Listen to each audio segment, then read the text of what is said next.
Hello everyone and good morning. A warm welcome to today's online NAHT course. Let's start a conversation about social well-being.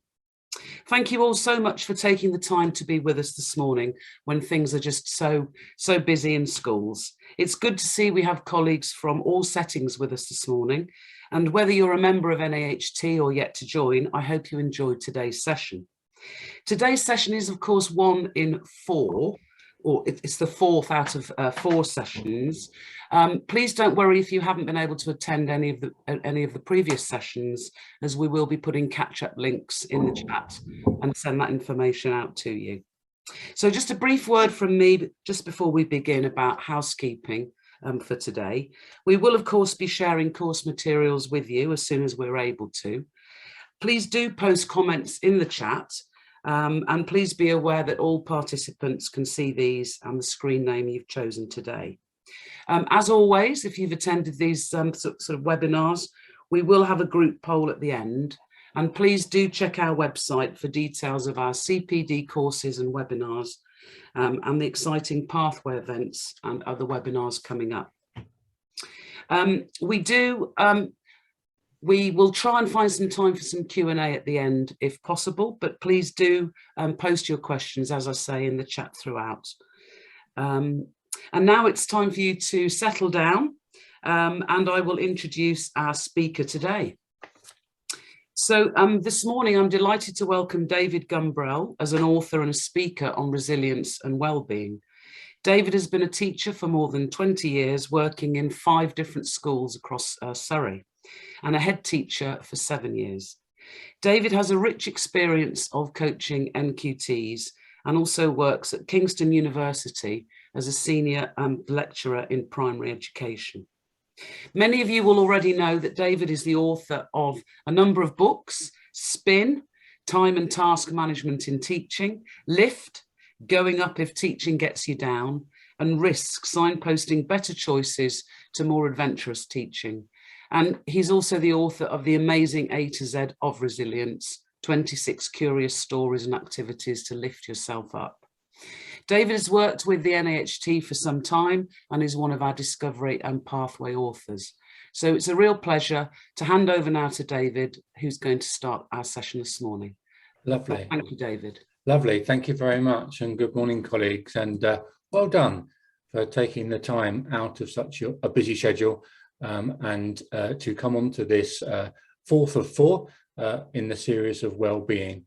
And I do hope that it will give you a lift, and I do hope that it will be worthy use of your time. That's my intention. That's my aim. And when I was planning what I was going to say this morning, it was very much around, okay, if I was a head teacher, what I want to be hearing right now in the situation. And so please, please, please, I switch off those notifications, allow yourself this time. You've now got the excuse, should you need it, to focus in on you. And I believe that if we can do that, then we will become better leaders, better head teachers, better deputies, as a result of connecting in to what do we need. And what we're going to find out today, colleagues, is that connecting with other people is hugely important and sometimes is underreported or under-researched. But social well-being is all about connecting with other people. And what we've learned through the pandemic, and I'm sure you have more than many, is that we need these human connections. We need what some call water cooler moments, but we need to be with people. We are not very good in isolation. That's why isolation is a punishment. And for some of us, lockdown was indeed a punishment. But I want us to consider, how do we get that time to connect with other people? Knowing that it's really important that we connect with people around us, to contextualize where we are at, to sympathize, to empathize with the situations that we find ourselves in, but also have people to motivate us and cheer us along when we're feeling not quite so where we need to be, which is probably where you might be as you drag yourself through what can only be described as a very difficult calendar year. Please do feel free to put chat into the chat box. I will interact with that. I'm not expecting you to come off mute. That's very difficult, I know, on Zoom calls. But if you do come onto the chat, then at least that can make it a little bit more interactive for you, colleagues, and we can share some ideas together. So if resilience is the big word, and that was in the introduction, so I guess I need to address resilience directly. Have a look at this quote and see what you think. Resilience requires relationships, not rugged individualism. I know as a head teacher, at times I tried to do rugged individualism. I felt that it was my job and my duty to go it alone. I felt it was my job and my duty to make those decisions. But sometimes this can be very isolating, can't it? And I know for certain that I needed people around me to help and support me in when I was making those difficult decisions that I was having to make. And boy, are you having to make some difficult decisions at the moment. So if resilience requires relationships, then I would intone that relationships therefore need to be given time. And are we giving that time? Do we have enough time to give time to building those relationships? And if we are spending that time, that precious, valuable time with others, who are those others? When we say the word others, that could be a whole raft of different people. But who are those others? What we're going to find later on is that there are named individuals or named types that we need to be connected with. But just as an initial thought, who do we need to connect with? Are we able to connect with everybody that we need to connect to? And do we facilitate that by having time within our school day to connect with people? And that can include parents, governors, pupils, teachers, support staff. When you think of the list of the number of people that we need to be interacting with in an ideal way or in an ideal world, it starts to make you realize just how exhausting it can be in order to try and achieve all of this. And yet, connecting with other people still remains something very important. Resilience here is not bounce back ability, and I think in previous webinars we've talked about that. There are very many different elements to resilience, but one that is coming strongly through, and which is why the webinar is called the one today that it is, about social well-being, is that good definitions of resilience do determine that we can't do this on our own. The second quote that I'd like to share with you, colleagues, is from Brené Brown. Many of you, I'm sure, will know Brené Brown. She is a well-renowned speaker, and she is the presenter of one of the top 10 TED Talks of all time, which is quite some claim to fame.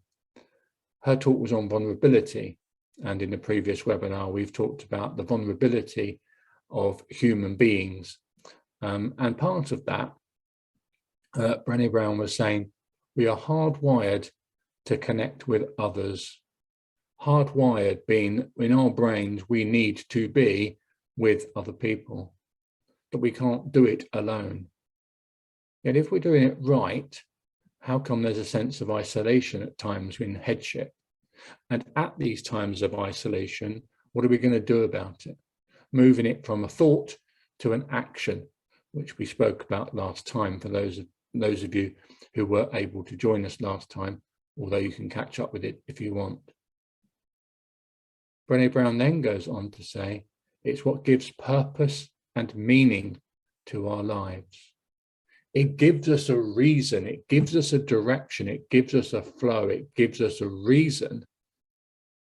And that is why, potentially, that we can consider that when we don't have strong connections, or that we feel that those connections are fractured or broken, that's what makes us feel increasingly vulnerable, increasingly struggling to fulfill our role as a human being, but also to fulfill our role as a head teacher or as a leader in schools. And most certainly where Brené Brown is saying, without it, there is suffering. I know for a fact that during lockdown, I found it incredibly difficult to manage the lack of connection with other people. And so for real, I was feeling that, and I'm sure I'm not the only one out there that felt that as well. I would highly recommend, if you haven't already, to check out Brené Brown. I would think that at times of vulnerability and at times of recovery, mental recovery, that potentially could be over Christmas for some, that her work would be worthy of a look.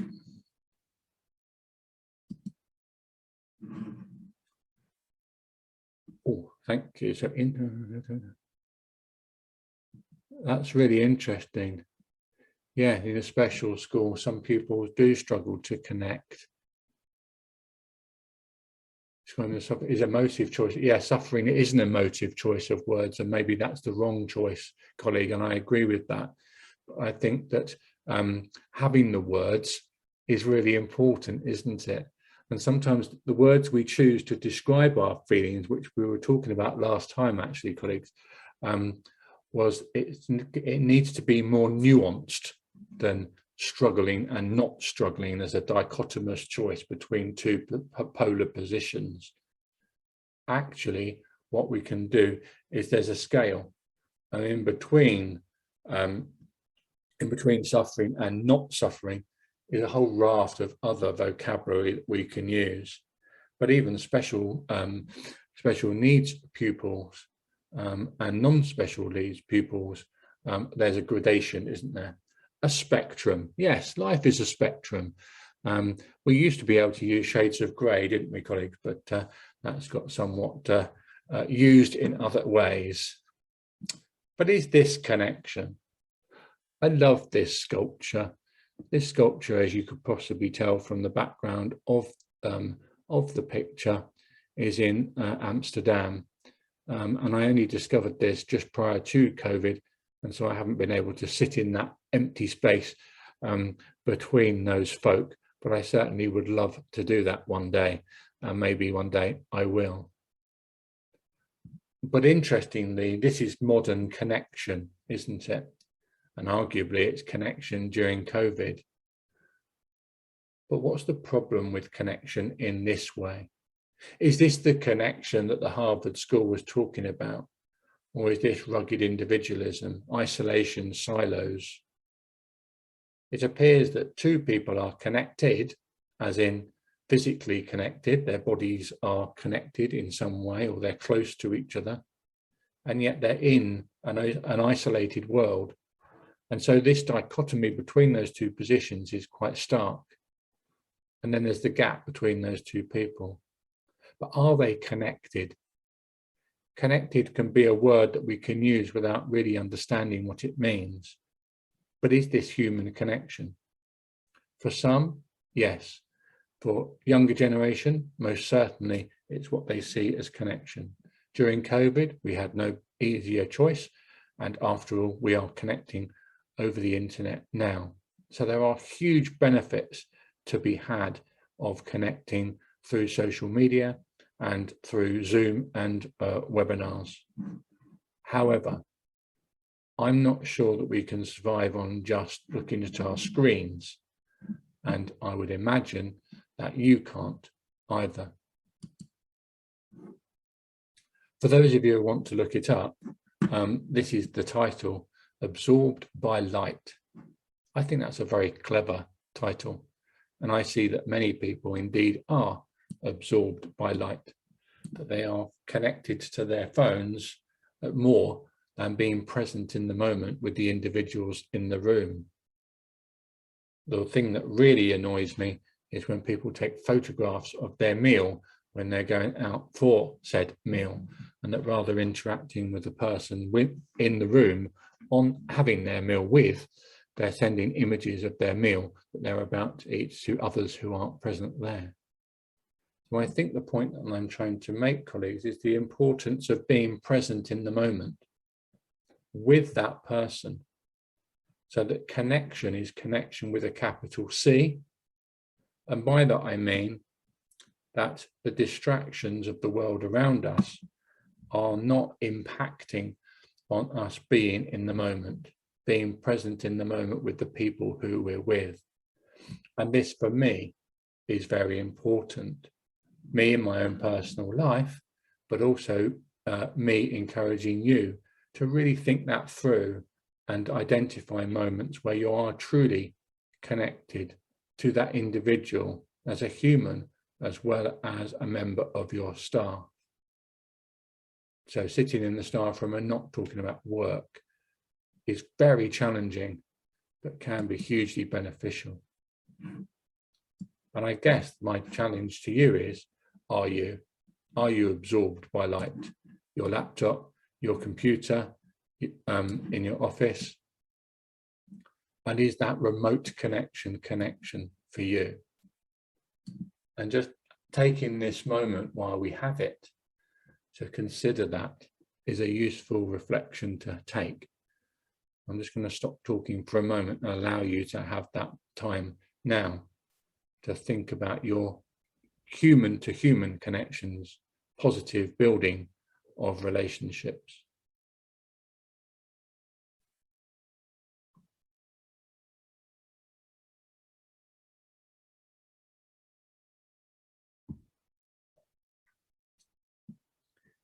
And please don't take that as a criticism.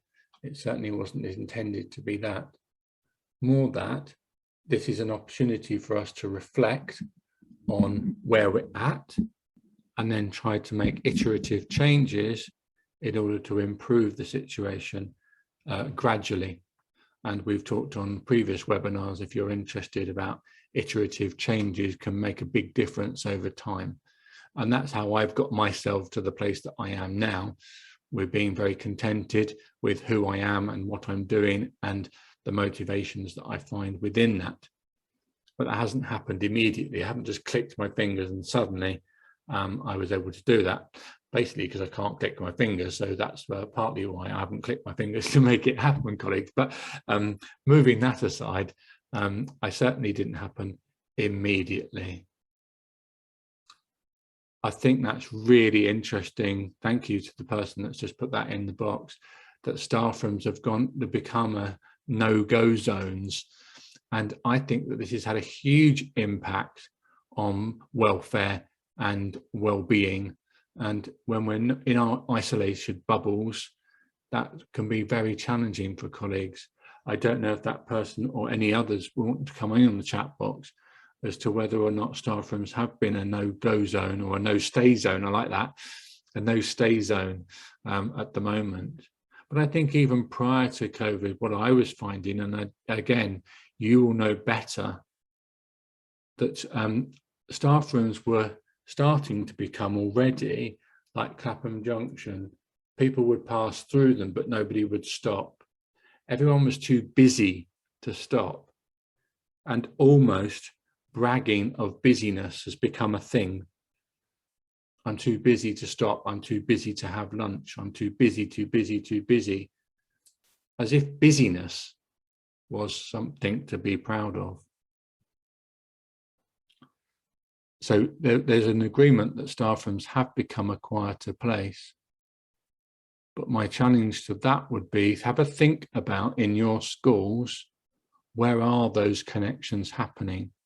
Or are inadvertently colleagues feeling isolated because those moments in the staff room aren't there?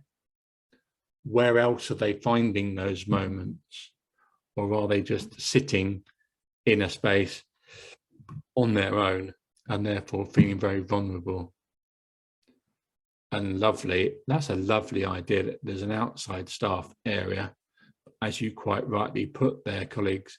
The weather will most certainly have an impact on that, won't it? So it's just worth thinking about. It's just worth thinking about. And that's all I'm asking you to do. Thank you to those who are interacting in the chat box. Lovely, lovely idea. And some schools have got larger rooms, and that allows people to spread out in a much wider space. That's fantastic that you have that facility. So long may that continue.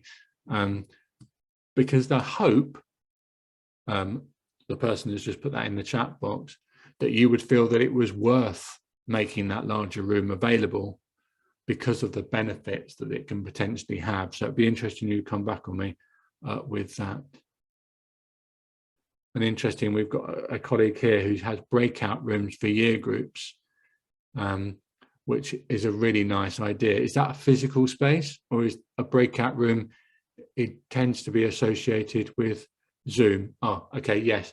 Okay, so breakout rooms is real space. Okay, interesting.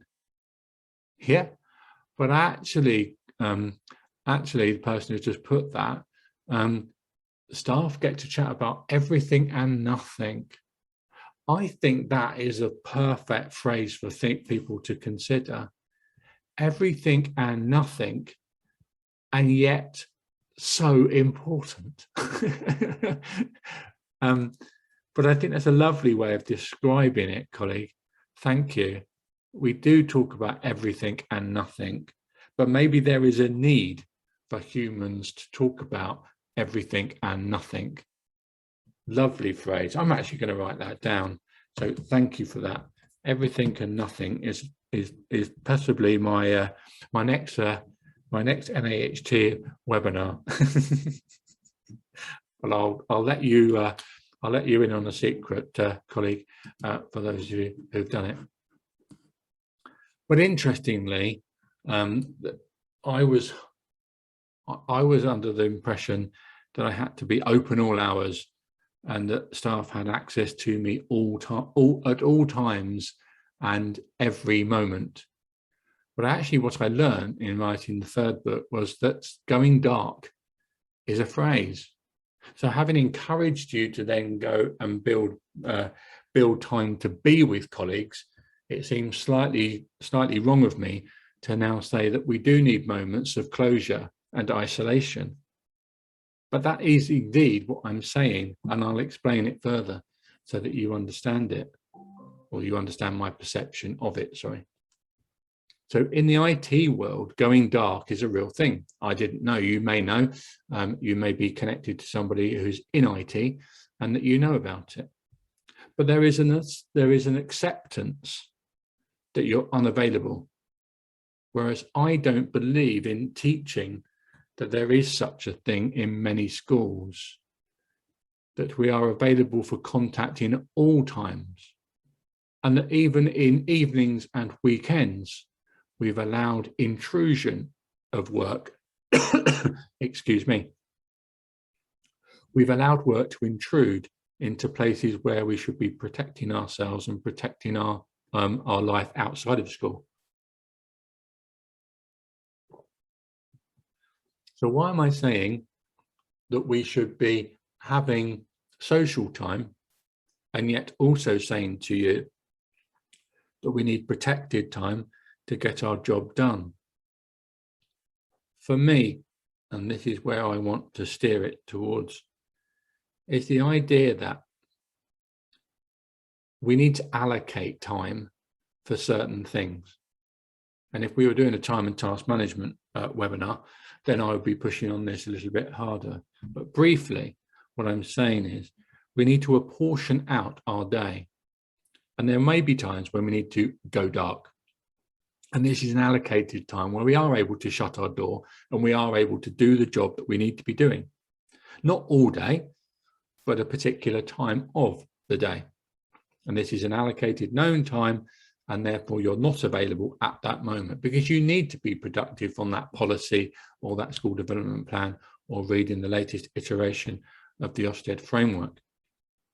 But there are also times where you need to be in your connecting mode, and that needs time allocated to it as well. We need time allocation to all of these things. And what I'm saying to you, I think, is, or what I'm trying to say to you, is that connecting with people has to be an allocated task, an allocated activity. And I know for a fact, and this was prior COVID, so I understand that there's changes, colleagues, of course, is I allocated time of going around the classrooms and connecting with the staff, not on an inspection, not on a critical analysis of the learning, but purely just be out there and present and seen and just connecting with people. And that to me was a valuable use of our time. Interesting, if you can see the chat box, there's virtually no space for staff.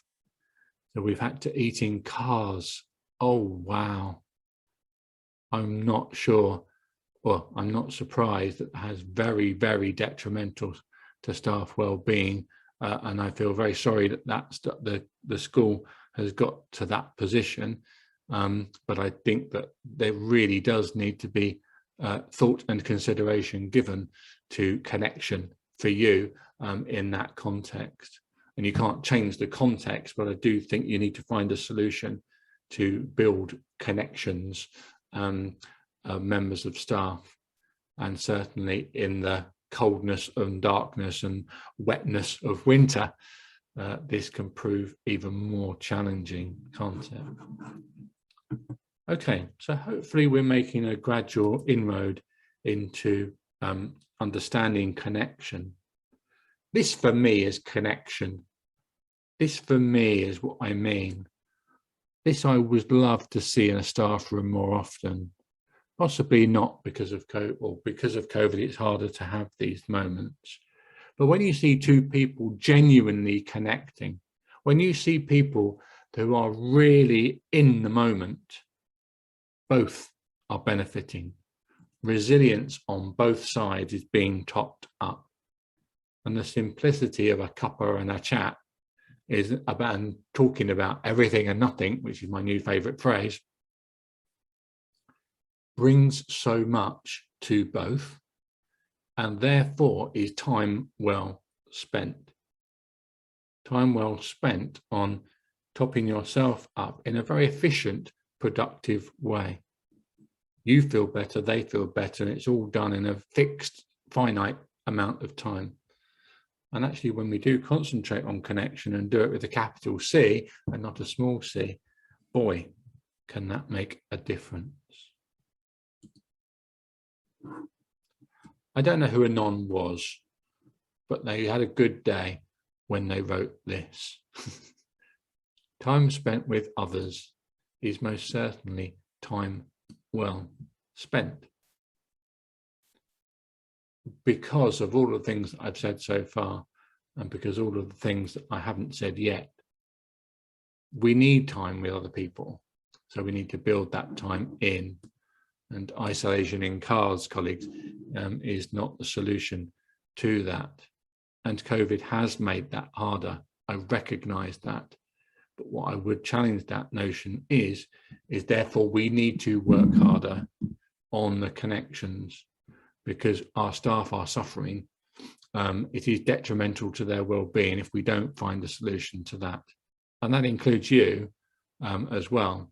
But when we're trying to manage staff and anxiety and vulnerability at these times, then social connection is vital. So is this the perfect puzzle piece, colleagues? No bumps, no lumps, just a straight, perfect square. Is this really who we are as an individual? Is this really a metaphor for an individualization? Is it really that? I don't think it is. Not many puzzle pieces are this, are they? Puzzle pieces tend to be more this. We've all got our lumps and bumps. We've all got our strengths and weaknesses.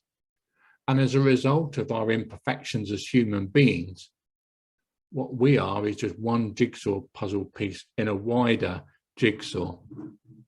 And what do I mean by that? Well, actually, if we're lucky, we have others around us. And our strengths and our weaknesses are covered by the strengths and the weaknesses of others. When we're feeling down, we know who to go to lift ourselves up. When we're feeling brilliant, we've got someone to say, well done. I want you to start thinking of who are those people for you. If you're one of those jigsaw puzzle pieces, who are the other three? You can do that in a professional context. So who are your go-to people in school? Or who are your go-to people professionally who may not be at school? They might be external to you, but offer you something.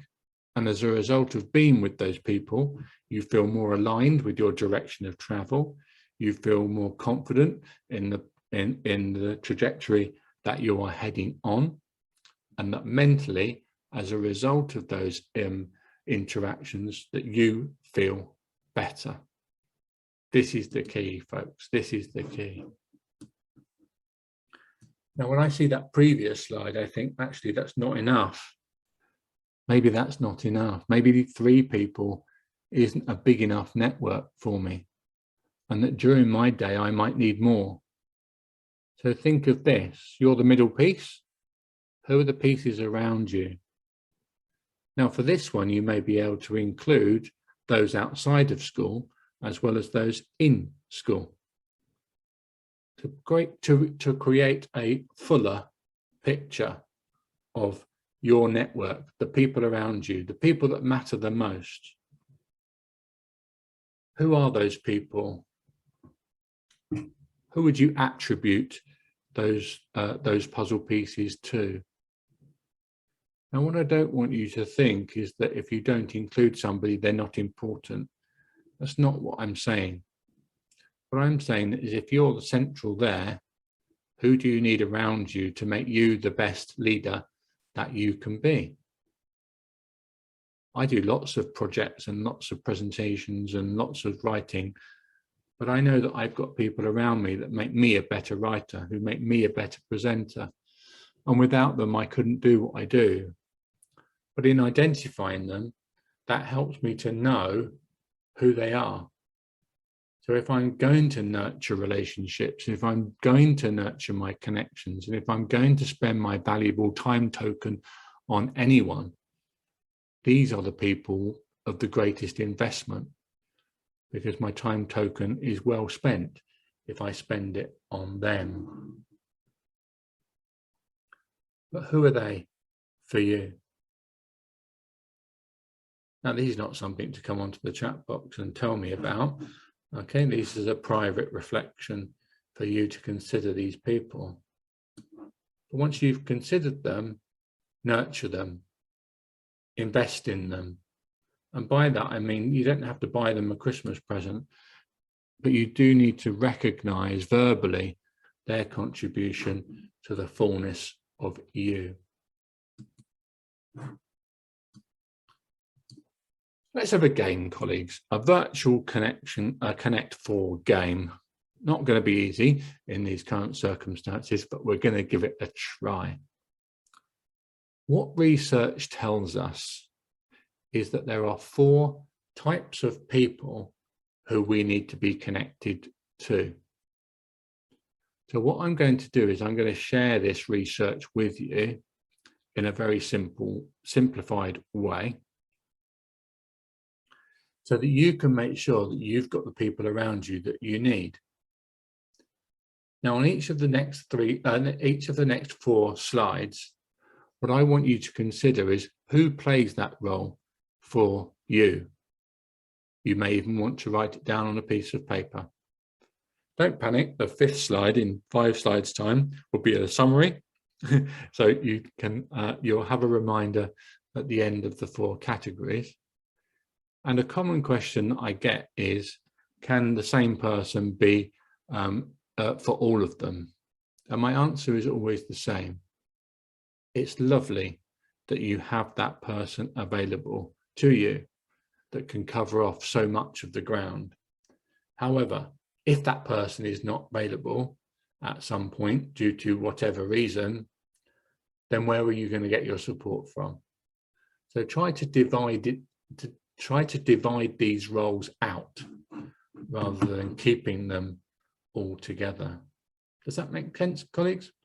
I'm sure it does. I don't think I've done a great job of explaining it, but I'm sure it will become clear as we move on. So research tells us that a healthy network requires you to connect with 4 people. Who are these people? Connection 1, colleagues. Someone who will consistently but constructively challenge you. Importantly, both consistency and constructively are operative words. So make sure that you have both. It's not criticism, it is challenge. But they feel attainable challenges and they're given to you in a way that you can assimilate that for yourself in your way. Have a think through of your network. Who is that person? If you want to put more, put more. If you want to put 2, put 2. But hopefully you've got someone in that category.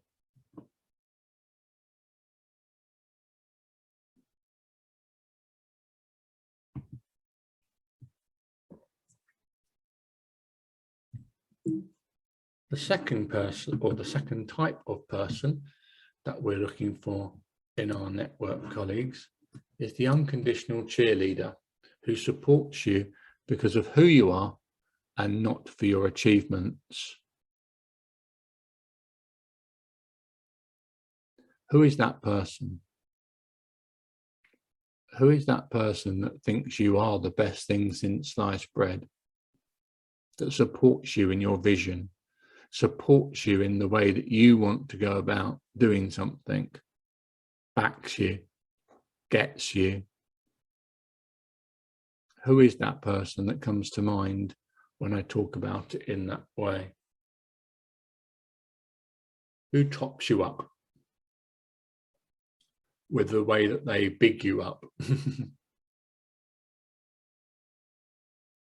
Have a think.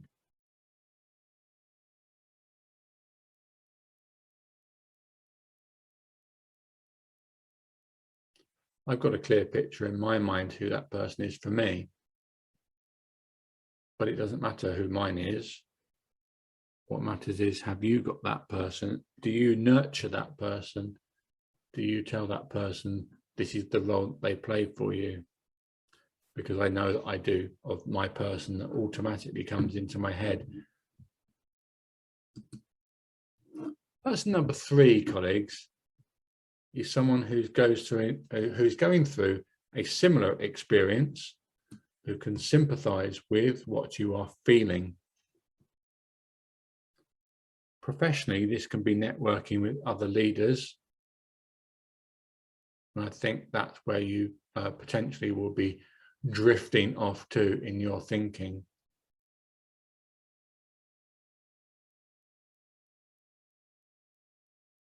What I want you to challenge is, do you give that time up?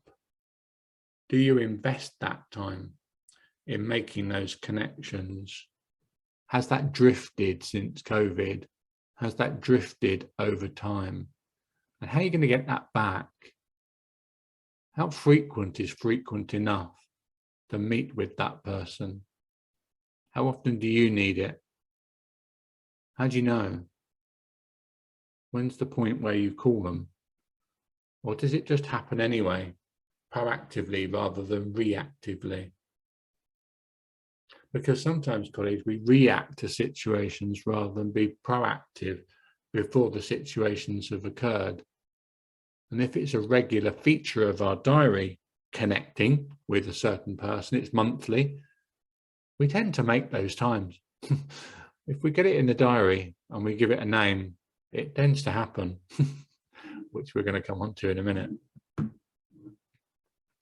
And then the fourth of four, a little bit like this webinar, colleagues, is someone removed from the situation who can help to put things back into perspective.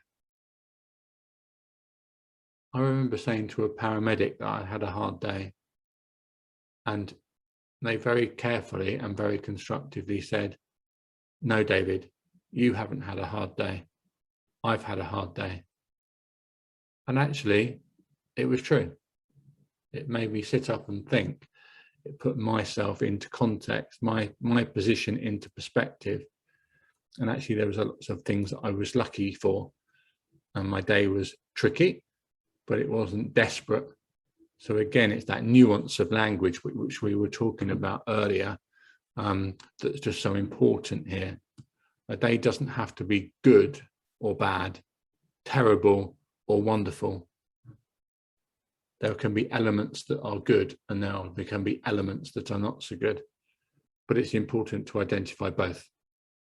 And I think that when we do that, or when we are able to do that, then that is reassuring to ourselves and reassuring to those around us, and authentic to both, which is really important. So here's the four. If we're playing Connect 4, these are the four that we need to connect with, colleagues. Have you got all four? Who's in your winning team? Who's in your winning line?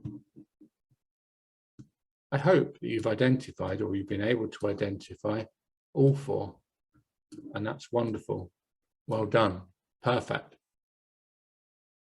If you haven't, research would suggest that you need to identify those people, identify someone who can play that role.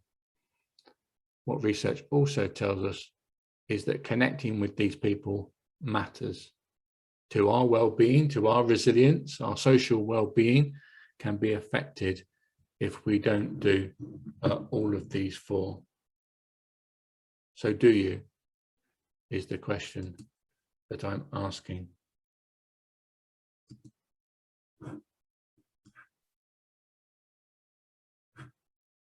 Is that true, colleagues? I can't, but we can. I think in very simple terms, it's quite a powerful thing. I think they're right.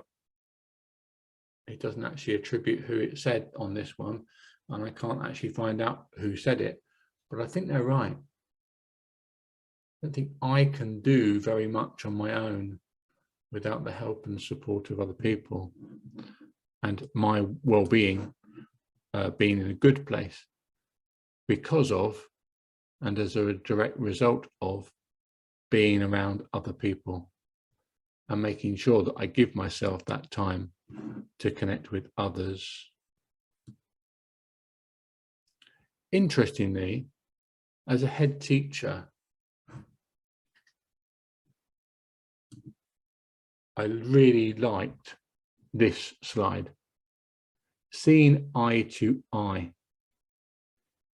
Let me just explain it just briefly to you. It's not my work, the reference is at the bottom there. But a capital I is the power. The small I is the receiver of power. As a head teacher, whether or not you like it, you've got power. If you want to, you can use your power card. You can be powerful. You can be self-righteous, judgmental, disrespectful, criticizing, and controlling. When you have the power, you can play that power if you want. But what this slide is really good at is identifying that when we do that, the person on the receiving end of that power, although they may be able to just get through it, have a sense of withdrawing, self-doubt, passivity, hesitating, and avoiding. So when there's the power imbalance, these are the feelings that generate. We can feel better if we are wielding our power in the short term, but we are also loading other feelings onto those who we are wielding our power on. So we need to be really careful to mitigate that power. And that's why I like the equalize idea, where we can see effectively eye to eye. So running down the middle is enabling, empowering, trusting, valuing, respecting. Do we engender this in the relationships that we have with others? Are these the skills, or are these the feelings that we ascribe to those in our team of 4? Who are these people, and is that the right list? I know for sure that I'm attracted to people in the middle of this diagram, those who do make me feel enabled, empowered, trusted, valued, and respected. And I suspect you do too.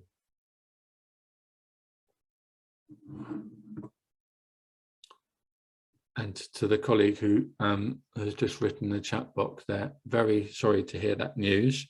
And it is incredibly difficult to replace any one person, because they, as you just rightly describe, they are towers of strength.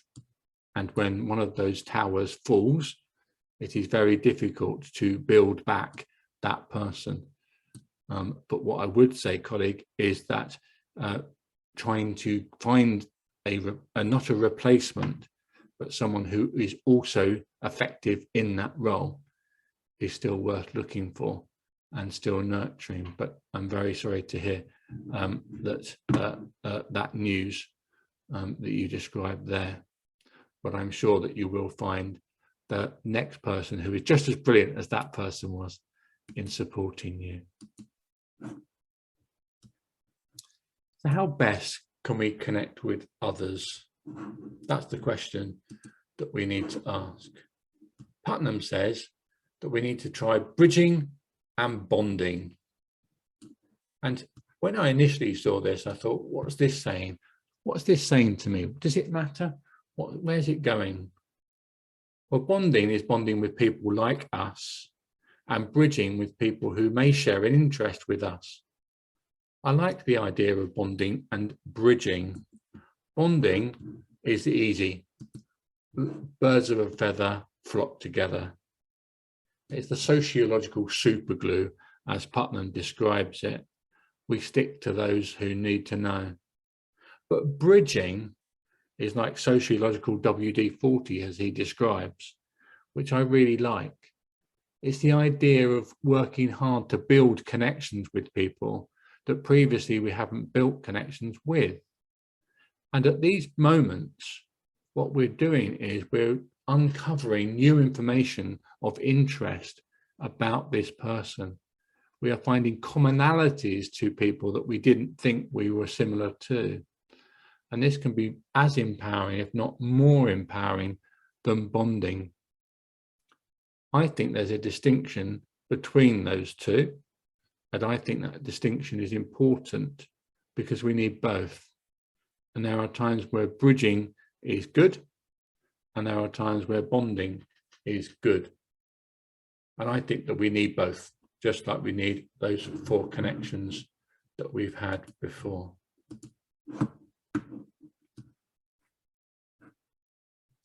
But let's think about now, how do we make a conceptual understanding of connections into actions?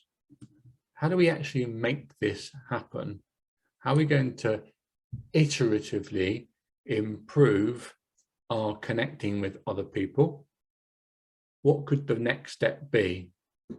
Could it be, like people intelligence are suggesting here, a little nudge and a little daily reminder of doing something that would build connection? Have a look down at this list of 7.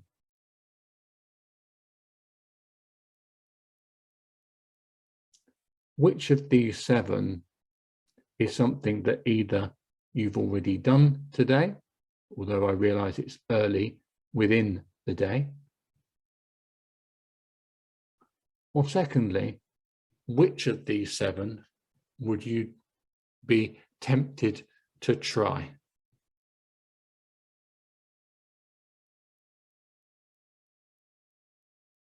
None of them are breaking the mold. None of them are like, wow, that's incredibly something different. But what this is offering you, I believe, is just a reminder, because we're busy people. We need reminding. And that's all they are, little reminders. There's more of them, colleagues. Here's the next set, which is something you could book in for tomorrow to do, as a reminder and nothing more.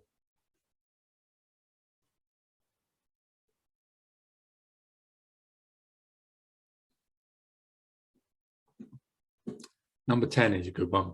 Number 10 gets something.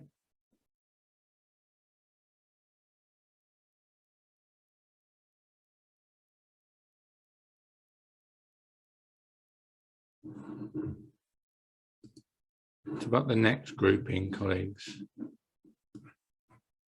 Which one could go into a top 3 from this list?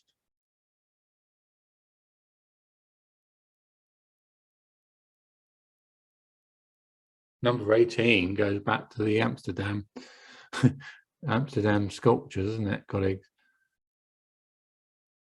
I like the idea of changing the relationship with your phone. I would also go laptop and desktop too, with number 18, but that may take longer.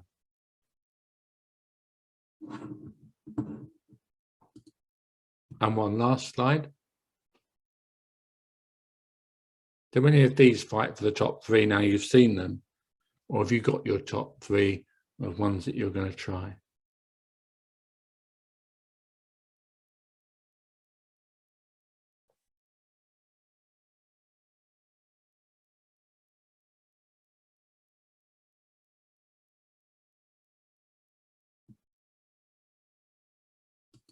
Hopefully that's been of use, colleagues. Hopefully that was of worth. But certainly you as an individual have got to nourish yourself in order to flourish. But in this context, what I'm saying is that we've also got to nourish our relationships in order for them to flourish too. We can't assume that the relationship will always be there, as that colleague unfortunately has found out. Therefore, when we've got these people, we really do need to nourish those relationships, and therefore time invested is time well spent. So we need to put that time in to our daily schedules as allocated, important time spent. Or as someone else said, nurture your roots, invest in human relationships. It is time well spent. This is how we flourish, colleagues. This is how our schools flourish. This is how our leadership flourishes, because we spend time nurturing the basic requirements of us as human beings. Let's skip those slides and move on to this slide, I think, because I'm just conscious of time. You could look back at those slides, but basically it's just determining characteristics of you as a person. But I think that you could reflect back on that and consider that in your own time. What I want to finish on, colleagues, is this idea and this lovely research. I found this book fascinating. And if you don't have time to read it, and understandably so, then there is a video of it. If you look, excuse me, if you look up the author, then there's a video, because that may be easier for some of you to access in your good time. But key to this is the following idea. There's the ripple effect, essentially. So from us in the middle, it ripples out, okay, in both ways. So if we're happy, your friends are happy, your friends' friends are happy, and your friend is happy too. 3 generations away, this book proves that 3 people away from us are influenced by our emotional state, because we pass on a burden, or we pass on a boost, we pass on a lift. If we have been lifted by an interaction, we will then pass on that lift onto the next person, and that person will pass it on to another person, and then it drifts down. I'd like to think that if I've given you a lift, that your lift will be linked into someone else further down the line, and the ripple effect of today's webinar will come out from today. But unfortunately, that works for negative emotions when we are the dementor, and the dementor, your negativity is reflected in those around you as well, and that negativity will be passed along in 3 generations along that line. So when we're not looking after ourselves, we're passing on negative feelings, but luckily we can pass on positive feelings too, and that's what I hope I've done today. When we're looking after ourselves, and when the person that we are with has looked after themselves, then we are the lovely baby chimps that we can see, placating and playful. When we are looking after ourselves, we are the placated chimp, and we are the happy person. Our animal brain, as we spoke about last time, is contented. And therefore, when we interact with an angry chimp, someone who hasn't looked after themselves, we are able to manage that. The detrimental effect is when we're both angry, we both haven't looked after ourselves, and we're both angry and we're going to snap. These are the situations when people have not looked after their well-being and their resilience is low. And as we come up to Christmas, colleagues, there's going to be many people that are going to be, unfortunately, angry and tired because they're not looking after themselves.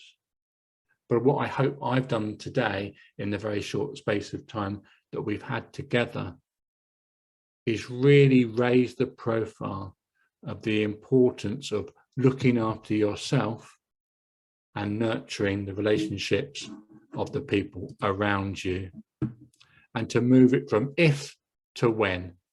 Not if I've got time, then I will meet with someone, but when I finish this job, I'm going to meet this someone. It's not all or nothing, it's somewhere in between. We've got to have our gradations between all and nothing. It's somewhere in the middle. Let's equalize and centralize. Colleagues, it's been a pleasure to run these sessions, and I hope there'll be more sessions in the future with you. I hope that's been valuable use of your time. That is my priority. That's what I've intended. That's what I've hoped that is where you are at the moment. If you'd like to connect with me, then please do. This is much more a case of connecting in the future if you would like to. But happy Christmas. Thank you for your time this morning, and I hope to see you again soon.